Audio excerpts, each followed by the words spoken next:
सन 1984 कराची की गलियों में एक नई सियासी सदा गूंजी, एक तहरीक, एक शिनाख्त, मुहाजिर कौमी मूवमेंट। रानी अत्ताफ हुसैन, एक ऐसा नाम जिसने महरूमी के एहसास को सियासी ताकत में ढाल दिया।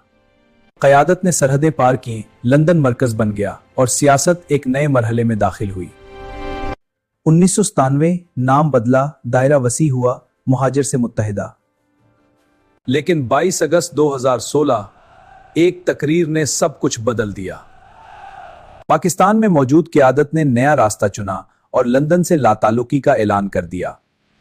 लीडरों के इख्तिलाफात धड़े, बयानात तकसीम, कारकुनों के जहन सवालों से भर गए। सीन 10 सीन 13 सफेद झंडा दरमियान में वफापरस्त लिखा हुआ। एमक्यूएम के नजरियाती वफादारी का परचम लंदन में बुलंद रहा, वो वफापरस्त मशहूर हुए। कराची आज भी इसी सवाल के साथ खड़ा है कि क्या एमक्यूएम दोबारा मुत्तहिद हो पाएगी या ये दास्तान इंतशार की अलामत बन चुकी है। मुखालिफिन तंज करते हुए एमक्यूएम को मुंतशिर कौमी मूवमेंट कहने लगे हैं। हाँ बिल्कुल, तंज का नशा चढ़ गया उन पर। हाँ यही हाल है बेटा, मुहाजिरों के बच्चों को सरकारी नौकरी नहीं मिलती, लीडर झूंपड़ियों से बंगलों में चले गए। हाँ हम कहाँ रह गए।